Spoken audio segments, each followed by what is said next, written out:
नमस्कार साथियों, मैं श्यामानंद द क्राइम के इस एपिसोड में आप सबों का स्वागत करता हूँ। कहा जाता है कि शिक्षक जीवन का आधार होता है। अगर शिक्षक की अच्छी शिक्षा आपको मिल जाए तो मनुष्य का जीवन संवर जाता है। ये कहानी है राजस्थान के अलवर जिले की, जहाँ एक लड़की कुछ दिनों से स्कूल नहीं जा रही थी। उसके माता पिता परेशान थे। क्यों? तो वो लड़की प्रॉपर रूप से स्कूल जाती थी, पढ़ने में भी अच्छी थी। एक दिन उसके पिता से नहीं रहा जाता है और वो अपने बेटी से पूछते हैं कि बेटा तुम स्कूल क्यों नहीं जा रहे हो? मैं तो तुम्हारे लिए इतनी मेहनत कर रहा हूँ, मजदूरी करता हूँ, ताकि तुम्हें जो डॉक्टर बनने का सपना है वो तुम पूरा कर सको।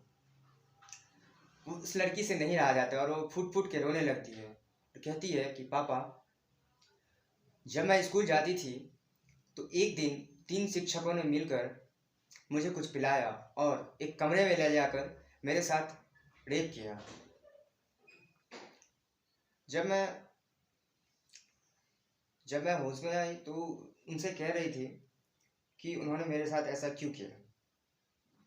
और जो ये बात जाके 2 मैडमों को बताती है तो वो मैडम कहती है तुम चुप रहो, तुम्हारा जितना भी खर्चा है जो भी है वो स्कूल के सारे ये सर ही देंगे। और एक शिक्षक कहता है कि मेरा जो भाई है वो विधायक है, अगर तुमने किसी से ये चीज़ बताया तो तुम्हारे साथ साथ तुम्हारे परिवार की ज़िंदगी भी बर्बाद कर देंगे और तुम्हारा जो वीडियो है वो पूरे समाज को दिखा देंगे, वायरल कर देंगे। उसके साथ ये चीज़ एक दिन ही नहीं, बार बार होता रहा। जब दिवाली की छुट्टी हुई, जिसमें 1 महीने की छुट्टी उसे मिली, उसके बाद वो स्कूल जाना बंद कर दी।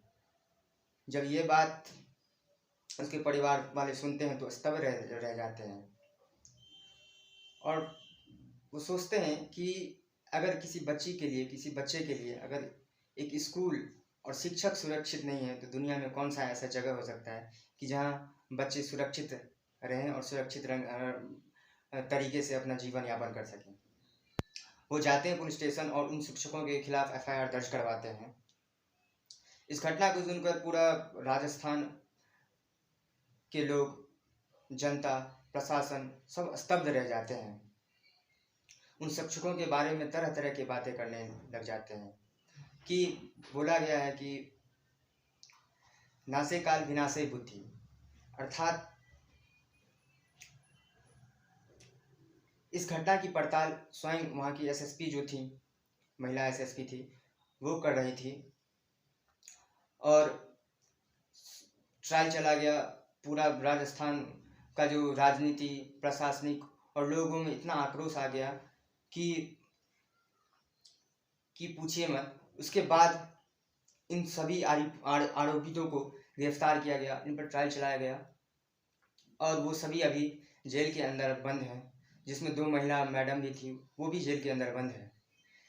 इस कहानी से मेरा तात्पर्य है कि अगर आपके साथ एक बार गलत हुआ है तो दूसरी बार उस चीज़ को उठाएं। कम से कम अपनी पेरेंट्स को बोलें, अपने सहपाठियों को बोलें, ना कि उसे सहते जाएं, क्योंकि वही चीज़ सामने वाले को, आरोपित को बढ़ावा देता है और उसकी ज़िंदगी तो बर्बाद होती ही है, आपकी ज़िंदगी भी बर्बाद होती है। अगर किसी के साथ गलत हो रहा हो तो आप आवाज़ उठाएं, आप उस आरोपित के खिलाफ विरुद्ध आवाज़ उठाएं। और जहाँ तक मुझे पता है कि जीवन में परिवार ही ऐसा चीज़ होता है जिसके साथ आप हर चीज़ शेयर कर सकते हैं।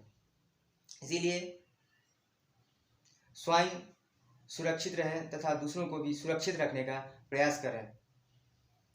तो साथियों, आज की इस सच्ची घटना को सुनने के बाद हम यह कह सकते हैं कि जीवन हम किसी के भरोसे नहीं सौंप सकते हैं।